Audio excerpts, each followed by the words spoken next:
Hey guys, once again welcome back to famous study. मैं सुनील शर्मा फिर से आप सभी का स्वागत करता हूँ। और आज हम पढ़ने वाले हैं काव्य प्रकाश, जिसके रचयिता हैं आचार्य मम्मट। और इसका समय माना गया है 11वीं शताब्दी, यानी कि 1050 ईस्वी। उसका मंगलाचरण जो है वो इस प्रकार है। नियतिकृत नियम रहिताम आह्लादैकमयी मनन्य परतंत्राम नवरस रुचिराम निर्मिति मा ददती भारती कवे जयति। तो आगे देखिए, इसमें अगर हम उल्लासों की बात करें तो टोटल 10 उल्लास है। और मंगलाचरण में अभी आपने देखा कि भारती यानी वाग्देवी की स्तुति की गई है।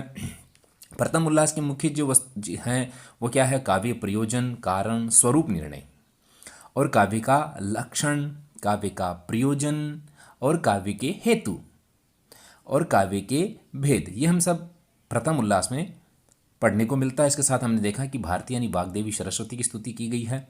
आगे देखिए, द्वितीय उल्लास की हम बात करें तो द्वितीय उल्लास में जो मुख्य हैं वह शब्दार्थ स्वरूप निर्णय, शब्द शक्ति, शब्द के 3 भेद, अर्थ के 3 भेद, तात्पर्यार्थ, और 2 प्रकार के वाद यानी अभिहितान्वयवाद और अन्विता विधानवाद। ये सब द्वितीय उल्लास में हैं। तो आप भी स्टे सेफ और स्टे होम और अपने अध्ययन को सुचारू रूप से जारी रखें। आगे देखिए, तृतीय उल्लास की हम बात कर रहे हैं। तो तृतीय उल्लास में जो मुख्य है वो है अर्थ के भेद, वाक्य और वाच्य वैशिष्ट्य का अंतर। चतुर्थ उल्लास की हम बात करें तो उसमें हम ध्वनि काव्य निरूपण, रस स्वरूप, रस सूत्र विमर्श। आगे देखिए, पंचम उल्लास की हम बात करें तो पंचम उल्लास में जो मुख्य है वो है मध्यम काव्य तथा गुणीभूत व्यंग्य काव्य के भेदों का विस्तार। अगला जो है षष्ठ उल्लास, उसमें जो मुख्य है उसमें शब्दार्थ, चित्र, निरूपण, ये सब हम छठे। इससे पहले आप हमारे चैनल को सब्सक्राइब जरूर करें। तो हम बात करें सप्तम उल्लास की। तो सप्तम उल्लास में हमें जो पढ़ने को मिलता है या उसका जो नाम है वो है दोष दर्शन, जिसमें हमें दोष, निरूपण और रस दोष। आगे हम बात करें अष्टम उल्लास की। तो अष्टम उल्लास का जो नाम है वो है गुणालंकार भेद निर्णय। उसमें हमें गुण निरूपण, गुण में हमें जैसे माधुर्य, ओज और प्रसाद। आगे बात करें हम नवम उल्लास की। तो नवम उल्लास में हमें जो पढ़ने को मिलता है वो है शब्दालंकार निर्णय। शब्दालंकार में जैसे वक्रोक्ति है, अनुप्रास है और श्लेष है। बाकी बात करें दशम उल्लास के, दसम उल्लास में हम पढ़ते हैं या जिसका नाम है अर्थालंकार निर्णय। सबसे पहले हम बात करेंगे काव्य के लक्षण की। तो काव्य का लक्षण क्या है? तद दोषो शब्दार्थो क्षय गुणा वनलंकृति पुनः क्वापि, ऐसा मम्मट ने कहा है काव्य प्रकाश में। अर्थात दोषों से रहित, गुणयुक्त और साधारणतः अलंकार सहित परंतु कहीं कहीं अलंकार रहित शब्द और अर्थ अर्थात दोनों की समष्टि काव्य कहलाती है। आगे देखिए, काव्य का प्रयोजन। तो काव्य के प्रयोजन क्या है? काव्यम यश से अर्थकृते वैवार विधि शिवेत रक्षतय सद्य परनिवृत्तय कांता सम्मित तयोपदेश युजी। अर्थात यश जनक, अर्थ का उत्पादक, लोक व्यवहार का बोधक, शिव अर्थात कल्याण, शिवेतर अर्थात उससे भिन्न, अनिष्ट का नाशक, पढ़ने या सुनने, देखने आदि के साथ ही सद्य अर्थात परम आनंद देने वाला और स्त्री के समान क्या है? सरस रूप से कर्तव्य और अकर्तव्य का उपदेश प्रदान करने वाला होता है। आगे देखिए, काव्य का निर्माण कवि को क्या करता है? कालिदास आदि के समान क्या करवाता है? अर्थ की या सॉरी यश की प्राप्ति करवाता है, धन की प्राप्ति करवाता है, और काव्यों के अध्ययन करने से पढ़ने वालों को श्री हर्षादेर्धा कवि दिनाम इव धनम और राजादि गतोचितचार परिज्ञानम आदित्यादि मयूर आदि नाम अर्थ निवारणम सकल प्रयोजन मौलीभूतम शमनंतरमेव रसास्वादनम समुद्भूतम विगलित वेदांतरमानंदम और कांतेव सरसतापादेनाभिमुखीकृत्य। आगे देखिए, उपदेश की क्या है? त्रिविध शैली है। 3 शैली कौन कौन सी है? जिसमें एक है प्रभु सम्मित उपदेश, दूसरा सुहृत सम्मित उपदेश और कांता सम्मित उपदेश। अब यहाँ एक बात ध्यान रखें, यहाँ कांता सम्मित उपदेश को लिया गया है और कवि के लिए यश से अर्थकृते और शिवेत रक्षतय, पाठक के लिए व्यवहार विधि, सद्य प्रनिवृत्तिय और कांता सम्मित। आप हमारे चैनल को लाइक ज़रूर करें, सब्सक्राइब ज़रूर करें। हमारी क्लास जो है वो कंटिन्यू चल रही है। लेकिन इससे पहले आप इस क्लास को शेयर जरूर करें। अब देखिए काव्य के हेतु। शक्ति निपुणता लोकशास्त्र काव्यादेवेक्षणात् काव्यगे शिक्षयाभ्यास इति हेतु तद उद्भवे। शक्ति ही कवित्व बीज रूप संस्कार विशेष यां विना काव्यं न प्रसरितं वा उपहसनीयं स्यात्।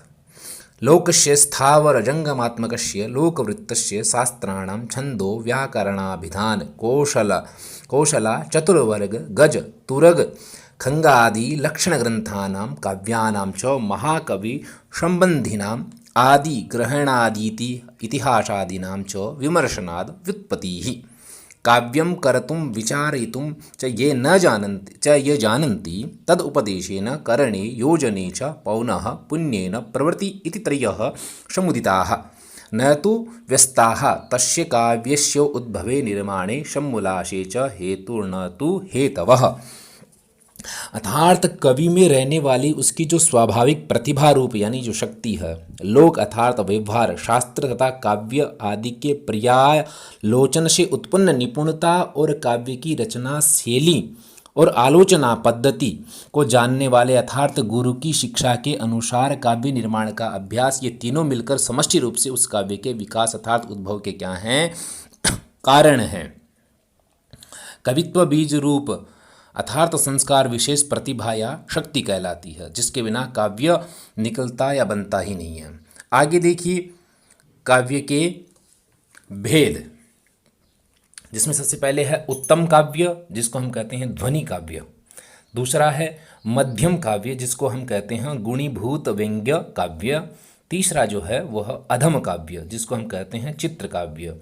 चित्र काव्य में भी शब्द चित्र और अर्थ चित्र। आगे देखिए सबसे पहले हम बात करते हैं उत्तम काव्य की। इदम उत्तम अतिशयिनी व्यंग्य वाच्या ध्वनि बुद्धैः कथितः। ध्वनि बुद्धैः कथितः अर्थात काव्य के जो वाच्य है अर्थात अर्थ की अपेक्षा व्यंग्य अर्थ के अधिक चमत्कार युक्त होने पर इदम अर्थात काव्य क्या होता है, उत्तम होता है। और विद्वानों ने उसको ध्वनि काव्य के नाम से कहा है, ध्वनि काव्य कहा है। आगे देखिए इसका उदाहरण दिया हुआ, निशेषच्युत चंदनम स्तनतटम निमृष्टराघो अधर नेत्रे दूरमनंजने पुलकिता तन्वी तवेयं तनुः मिथ्यावादि निदूति बांधव जनस्याज्ञात पीडागमे वापिं स्नातमितो गताशि न पुनः तस्याधमश्यांतिकम्। अर्थात ये ध्वनि काव्य का उदाहरण है। जैसे कहा कि तुम्हारे स्तन के अग्रभाग का चंदन बिल्कुल छूट गया है। यदि स्नान से ये चंदन छूटता तो केवल अग्रभाग का ही नहीं सारे स्तन का छूटता। यह जो ऊपर उठे हुए अग्रभाग का ही चंदन छूटा है वह निश्चय पर पुरुष के आलिंगन से ही छूटा है। अधर का राग बिल्कुल छूट गया है। आंखों का अंजन अत्यंत क्या हो गया, पुंछ गया है।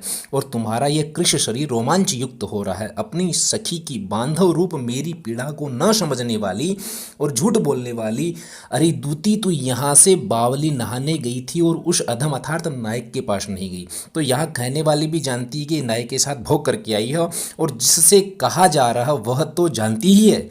इसलिए वक्ता और बोधा के वैशिष्ट से तू उसी के पास गई थी और रमण करने के लिए ही गई थी। यह बात विशेषकर अधम पद से अभिव्यक्त होती है। आगे हम बात करें कि मध्यम काव्य की बात करें हैं, जिसको हम गुणीभूत व्यंग्य काव्य भी कहते हैं। कहा है कि अतादृशी गुणीभूत व्यंग्यम व्यंग्य तु मध्यमम, जिसका मतलब है कि भैया अर्थात वाच्य से अधिक चमत्कारी व्यंग्य अर्थ न होने पर अर्थात गुणीभूत व्यंग्य नाम के दूसरे प्रकार के काव्य होता है जो क्या कहा जाता है, मध्यम काव्य कहा जाता है। जैसे अभी हम उदाहरण देखेंगे जिसमें लिखा है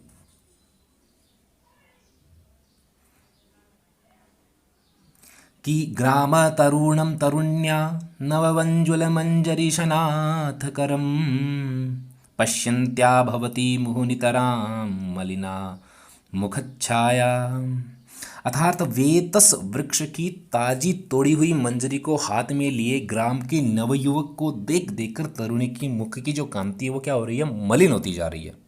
तो यहाँ अशोक या वेतस के अर्थात लता गृह में अर्थात ग्राम और तरुण के साथ मिलने का संकेत देकर घर में काम में लग जाने अथवा अन्य लोगों की उपस्थिति के कारण निकलने का समय न मिलने से तरुणी नियत समय पर वहाँ नहीं आई और ग्रामत तरुण जो है वो समय पर पहुँच गया। उसको देखकर तरुणी की मुख कांति कैसी हो रही है, मलिन हो रही है। वह ये जो व्यंग्य वाच्य के ही उस व्यंग्य की अपेक्षा अधिक चमत्कारी होने से यहाँ पर क्या हो गया, गुणीभूत हो गया है। इसलिए ये गुणीभूत व्यंग्य का उदाहरण है कहा गया है। आगे हम बात कर रहे हैं चित्र काव्य की, अर्थात जिसको हम कहते हैं अधम काव्य, चित्र काव्य। अर्थात मैंने कहा था शब्द चित्र और अर्थ चित्र। कहा कि शब्द चित्रम वाच्य चित्रम व्यंग्यम त्ववरम स्मृतम, अर्थात व्यंग्य अर्थ से रहित शब्द चित्र तथा अर्थ चित्र दो प्रकार का अधम काव्य जो है वो कहा गया है। शब्द चित्र और अर्थ चित्र कैसे कहा गया है, व्यंग्य अर्थ से रहित शब्द चित्र और अर्थ चित्र दो प्रकार का ये अधम काव्य जो है वो कहा गया है।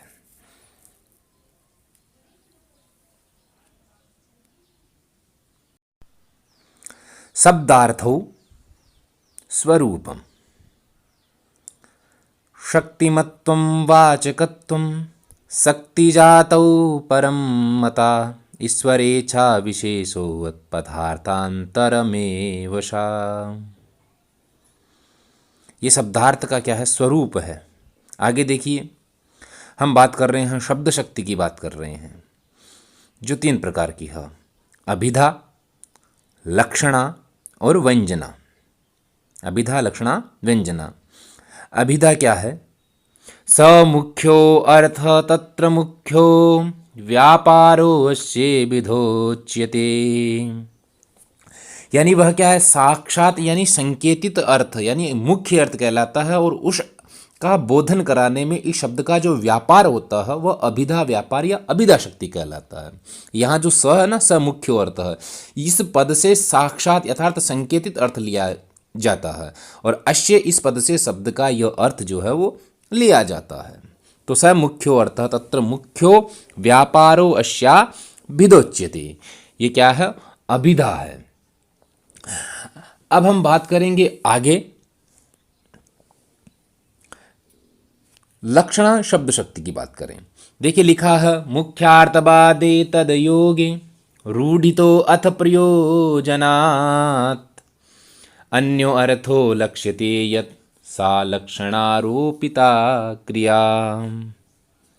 सा लक्षणारोपिता क्रिया यानी मुख्य अर्थ का बाद अर्थात अन्वय की अनुपत्ति या तात्पर्य की अनुपपत्ति होने पर अर्थात ये जो मुख्य अर्थ है उसके साथ लक्ष्यार्थ या अन्य अर्थ का संबंध होने पर रूढ़ि से अथवा प्रयोजन विशेष से जिस शब्द शक्ति के द्वारा अन्य अर्थ लक्षित होता है वह मुख्य रूप से अर्थ में रहने के कारण शब्द का आरोपित व्यापार क्या कहलाता है, लक्षणा कहलाता है।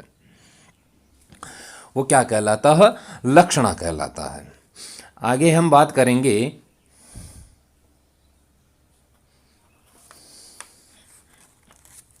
इसकी सबसे पहले हम उदाहरण देखते हैं। कर्मणि कुशलः गंगायाम घोषः, ये लक्षणा शब्द शक्ति के उदाहरण। उनकी भेदों की बात करें तो उपादान लक्षणा जैसे कुंताः प्रविशन्ति, लक्षण लक्षणा गंगायाम घोषः, गौणी सारोपा गौरवाहिकः, गौणी साध्यवसाना गोयम, शुद्धा सारोपा आयुर्घृतम, शुद्धा साध्यवसाना आयुर्वेदम।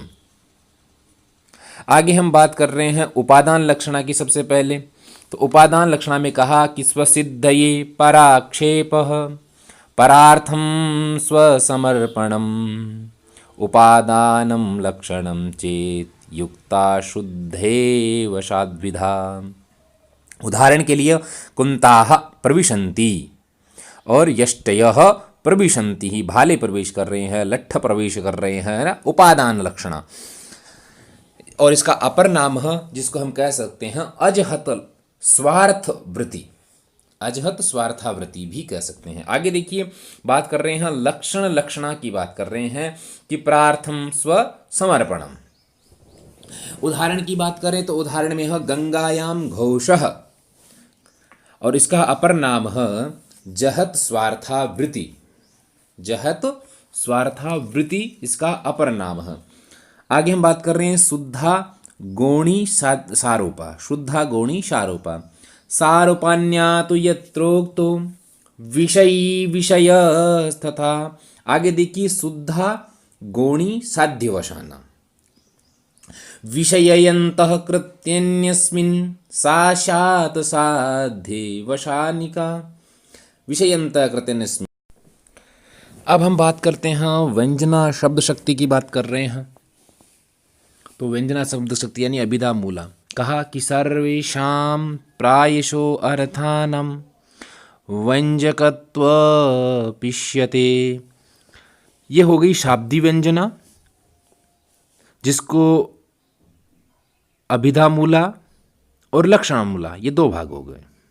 उसके हम बात करते हैं अभिधा मूला की बात करते हैं। तो कहा अनेकार्थस्य शब्दस्य वाचकत्वे नियंत्रिते संयोगादैर्वाच्यार्थ अधिकृत व्याप्रतिरंजनम। बात को समझना। अभिधा मूला संयोग आदि के द्वारा अनेक अर्थक शब्दों के वाचकत्व के अर्थात किसी एक अर्थ में नियंत्रित हो जाने पर या उससे भिन्न अवाच्य अर्थ की प्रतीति कराने वाला शब्द का व्यापार व्यंजना अर्थात अभिधा मूला व्यंजना कहलाता है। ठीक है, अभी हम आगे समझेंगे। जैसे संयोगो विप्रयोगश्च साहचर्यम विरोधिता अर्थ प्रकरणम लिंगम शब्दस्या अन्यस्य सन्निधि सामर्थ्यम औचिति देश कालो वेक्ति स्वरादयः शब्दार्थस्यानवच्छेदे विशेष स्मरति हेतवः।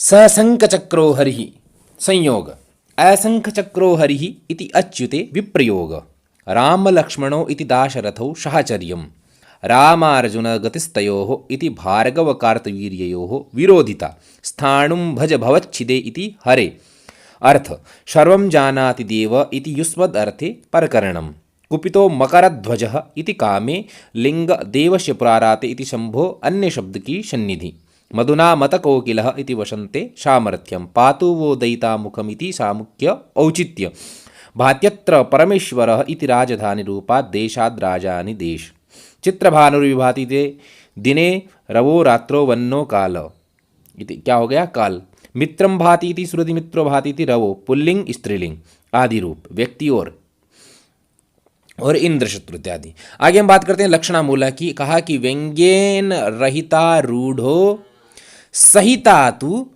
प्रयोजने। आगे देखिए हम बात करते हैं आर्थी व्यंजना की बात कर रहे हैं। उस आर्थी व्यंजना के भेद देखिए क्या कहा। वक्तृबोधव्य काकूनाम वाक्यवाच्यान्य सन्निधे प्रस्तावदेश कालादि वैशिष्ट्यात् प्रतिभाचुषाम यो अर्थस्यान्यार्थ दीर्हेतु व्यापारो व्यक्तिरेवशा, व्यापारो व्यक्तिरेवश यानी वक्ता बोधव्य काकू वाक्य वाच्य अन्य सन्निधि प्रस्ताव देश काल आदि शब्द से ग्राह्य अर्थात इष्ट आदि के वैशिष्ट से जो प्रतिभावानों में सहृदयों को अन्य अर्थ की प्रतीति कराने वाला अर्थ का जो व्यापार होता है वह आर्थी व्यंजना ही कहलाता है। बोधव्य का अर्थ प्रतिपाद्य यानी अर्थात जिससे बात कही जाए वह काकु ध्वनि के विकार को कहते हैं। उसका भिन्न कंठ ध्वनि धीरई ही काकुरित्यमिधीयते इस प्रकार किया गया। प्रस्तावना का अर्थ क्या है? प्रकरण अर्थात अर्थ का अर्थात वाच्य लक्ष्य व्यंग्य रूप अर्थ का व्यापार आर्थी व्यंजना कहलाता है। क्लियर है? आगे हम बात कर रहे हैं अभिहितान्वयवाद और अन्विताभिधानवाद। जैसे दो वाद मैंने आपको बताए थे। अभिहितान्वयवाद की बात करें तो ये जो वाद है वो है अभिहितान्वयवाद, ठीक है। और इसके जो प्रवर्तक हैं वो है कुमारिल भट्ट, इसके प्रवर्तक माने गए हैं। और इसकी जो समर्थक हैं वो है पार्थ सारथी मिश्र। और चार अर्थ हैं वाच्य, लक्ष्य, व्यंग्य और तात्पर्यार्थ।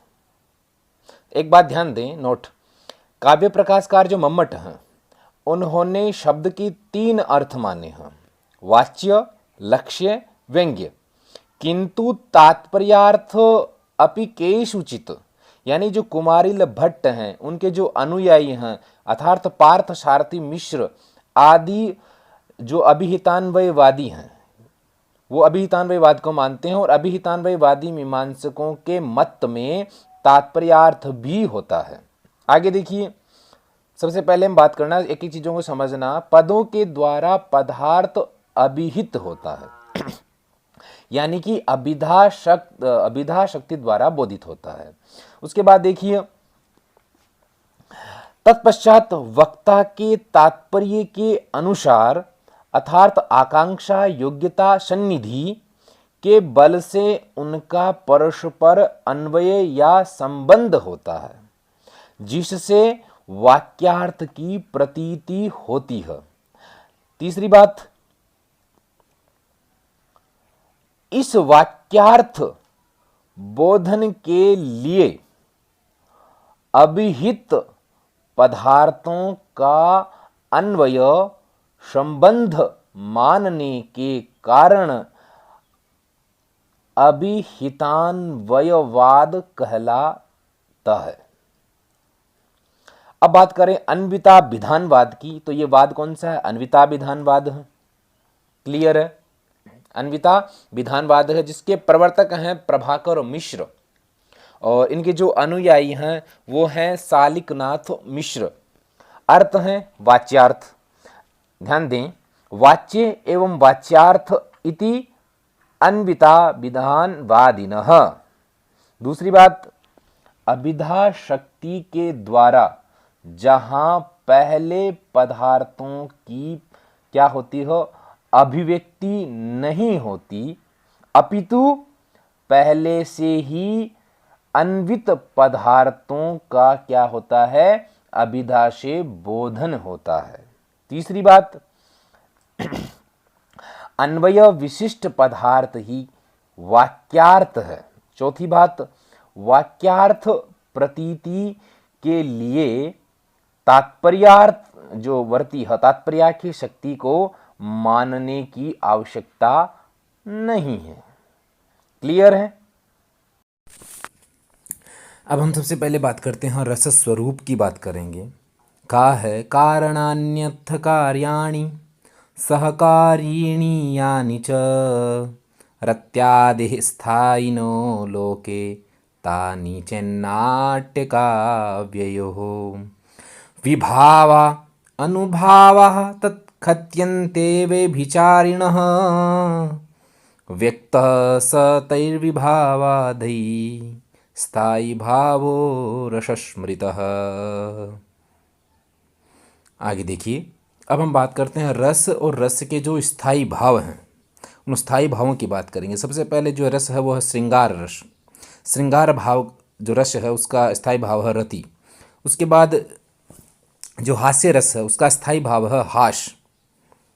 आगे देखिए, अपना रस है करुण रस और उसका जो स्थायी भाव है वो कहलाता है शोक।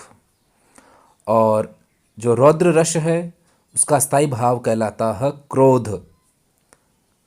विभत्स रस वीर रस का जो स्थायी भाव है वो कहलाता है उत्साह। उसके बाद अपना जो रस है वह भयानक रस और इसका जो स्थायी भाव है वो कहलाता है भय। और विभत्स जो रस है उसका स्थायी भाव कहलाता है जुगुप्सा। उसके बाद जो अद्भुत रस है उसका स्थायी भाव कहलाता है विस्मय। उसके बाद जो रस है शांत रस और शांत रस का स्थायी भाव होता है निर्वेद। आगे हम बात करें कि जो स्थायी भाव हैं वो कितने हैं? 9 हैं। और विभाव जो हैं वो क्या हैं? विभाव किसको कहते हैं? रसानुभूति के जो कारण हैं उन कारणों को हम विभाव कहते हैं। और अनुभाव किसको कहते हैं? रसानुभूति के जो कार्य रूप हैं उन कार्य रूप को क्या कहते हैं? अनुभाव। और व्यभिचारी जो भाव हैं वो व्यभिचारी भाव 33 अर्थात 33 प्रकार के व्यभिचारी भाव जो हैं वो कहे गए हैं। उसके बाद जो सात्विक भाव हैं वो कितने हैं? 8 हैं। अब हम बात कर रहे हैं दोष दर्शन, यानी सप्तम उल्लास में जो दोष दर्शन है उसकी जो मुख्य चीज़ें हैं वो देखते हैं। क्या कहा कि मुख्यार्थ हतिर्दोषो रसश्च मुख्ये तदाश्रयाद वाच्यः उभयोपयोगिनः स्युः शब्दास्तेन ते स्वपीशः। समझना बात को। यानी मुख्य अर्थ का अपकर्ष जिससे होता है उसको दोष कहते हैं। मुख्यार्थ का पद अभिप्राय यहाँ वाच्यार्थ नहीं है, रस है, और रस क्या है, मुख्य अर्थ है। इसलिए मुख्यतः रस के अपकर्ष जनक कारण को दोष कहते हैं, परंतु उसका यानी कि रस का आश्रय होने से वाच्य अर्थात अर्थ भी मुख्य अर्थ कहलाता है। इसलिए रस के साथ चमत्कारी वाच्य का अपकर्ष कारक भी क्या कहलाता है, दोष कहलाता है, उसको अर्थ दोष कहते हैं। और शब्द आदि अर्थात रस तथा वाच्यार्थ इन दोनों के बोधन में उपकार अर्थात सहायक होते हैं, इसलिए उनमें भी वह दोष रहता है और वह पद दोष कहलाता है। ऐसे ही आगे हम बात करते हैं। इन दोषों की बात करें तो एक तो रस दोष होता है, एक है अर्थ दोष, और तीसरा है शब्द दोष। और ये जो रस दोष हैं ये 13 प्रकार के होते हैं। 13 प्रकार के रस दोष जो हैं वो कहे गए हैं। देखिए हम बात करते हैं आगे क्या कहा, वे विचारी रसस्थाई भावानां शब्दवाच्यता कष्टकल्पनया व्यक्तिरनुभाव विभावयोः प्रतिकूल विभावादि ग्रहोदीप्ति पुनः पुनः अकांडे प्रतन छेदो अंगस्याप्यतिविस्मृतिः अंगिनोऽननुसन्धानं प्रकृतीनां विपर्ययः अनंगस्याभिधानं च रसे दोषाशुरीदृशाः। यानी रस दोष निरूपण कहते हुए कह रहे हैं कि व्यभिचारी भावों, रसों अथवा अस्थायी भावों को अपने वाचक शब्द द्वारा कहना अर्थात शब्दवाच्यता, अनुभाव और विभाव की कष्ट कल्पना से अभिव्यक्ति, रस के प्रतिकूल विभाव आदि का ग्रहण करना, रस की बार बार दीप्ति, रस का अनवसर में क्या करना, विस्तार कर देना और अनवसर में विच्छेद कर देना, अप्रधान अर्थात जो अंग रस है का भी अत्यधिक विस्तार कर देना, अंगी अर्थात प्रधान रस को त्याग देना, भूल जाना, प्रकृतियों अर्थात पात्रों का विपर्यय कर देना, और अनंग अर्थात जो प्रकृत रस का उपकारक नहीं है उसका खतन, इस प्रकार से रस में रहने वाले ये 13 दोष कहलाते हैं। ठीक है, आया समझ में ये क्या कहलाते हैं, 13 प्रकार के दोष जो है वो कहे गए हैं।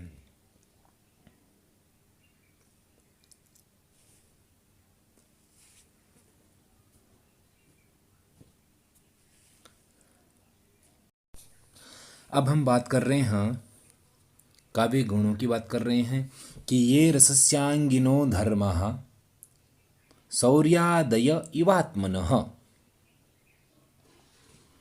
उत्कर्ष हेतवस्ते स्युः अचल स्थितयो गुणाः। यानी कि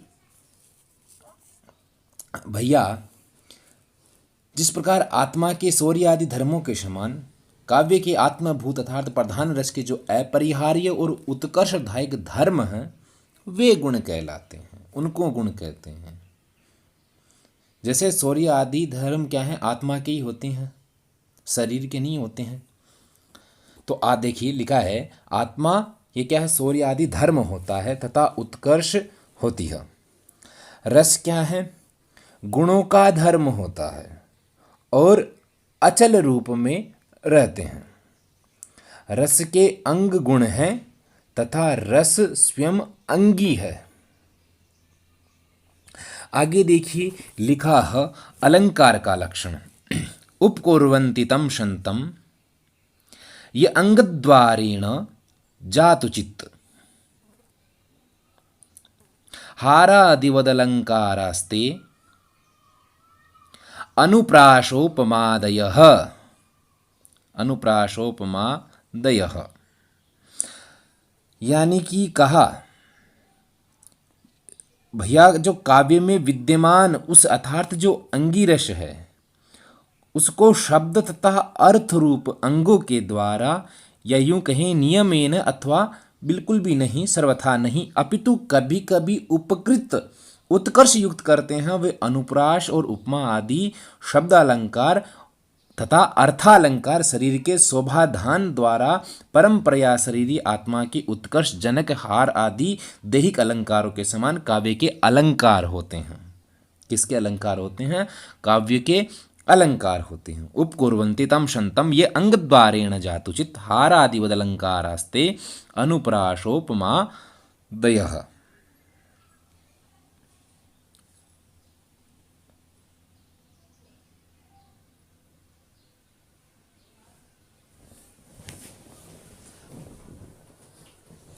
आगे देखिए, अब हम बात कर रहे हैं गुणों की। 3 प्रकार के गुण हैं, माधुर्य, ओज और प्रसाद। सबसे पहले हम बात करेंगे माधुर्य गुण की। तो माधुर्य गुण के बारे में इन्होंने कहा, आह्लादकत्वम माधुर्यम श्रृंगारे द्रुति कारणम। चमत्कार रूप में ये किस में रहता है? करुणे विप्रलंभे तत्शांते चा अतिशयान्वितम, यथार्थ करुण, विप्रलंब और शांत। अब व्यंजक तत्व की बात करें तो लिखा है, वर्णाः समासो रचना तेषां व्यंजकतामिताः। लिखा है, मूर्धनि वर्गान्त्यगः स्पर्शा अटवर्गारणो लघु अवृतिर्मध्यवर्तिर्वा माधुर्य घटना तथा। ट ठ ड ढ ण से रहित, क से म पर्यंत वर्ण जो पूर्व में, फिर कहा जो अपने वर्ण के अंतिम वर्ण से युक्त हो। आगे लिखा है कि रेफ और न जिनके मध्य ह्रस्व स्वर हो, समास रहित अथवा अल्प समास। ये उदाहरण दिया हुआ है, एक बार आप इस पर जरूर नजर डालें।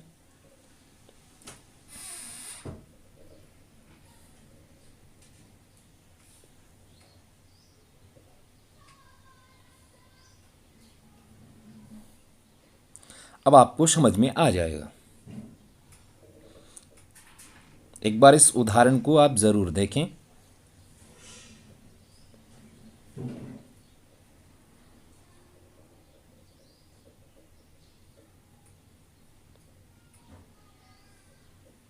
आगे हम बात कर रहे हैं ओज गुण की। ओज गुण के बारे में लिखा है, दीप्त्यात्म विस्तृते हेतु राजो वीर रसा स्थिति। दीप्त्यात्म विस्तृते हेतु रोजो वीर रस स्थिति। इसकी आधिक्य की बात करें कि विभत्स रौद्र रसस्त आधिक्यम कर्मेण च। अब बात करें इनके व्यंजक तत्व की, तो वर्ण, समास और रचना में वर्गों के प्रथम वर्ण यानी कि क, च, ट, त और प, और तीसरे वर्ण, तृतीय वर्ण यानी कि ग, ज, ड, द और ब के साथ उसके बाद अर्थात द्वितीय वर्ण और चतुर्थ वर्ण का संबंध। रेप के साथ किसी वर्ण का संबंध।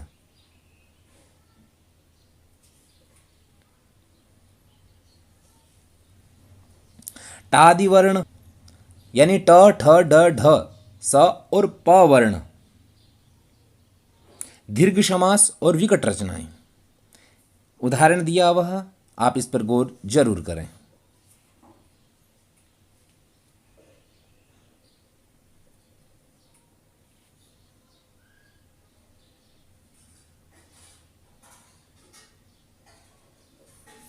आगे हम बात कर रहे हैं प्रसाद गुण की। प्रसाद गुण के बारे में कहा है, शुष्किंधनाग्निवत स्वच्छ जलवत् सहेव यः व्याप्त्योन्त्य प्रसादोस सर्वत्र विहित स्थिति।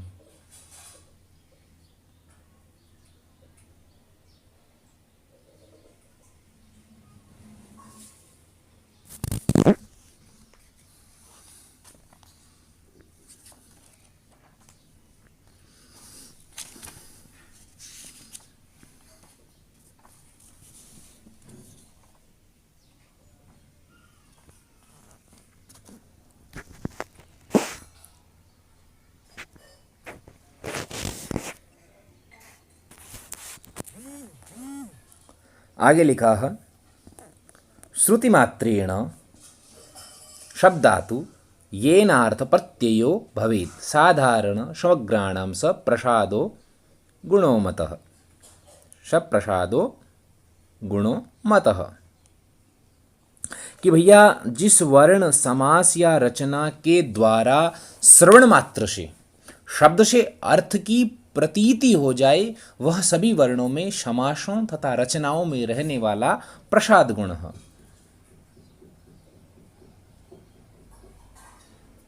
इस उदाहरण पर आप गौर जरूर करें। उदाहरण दिया वह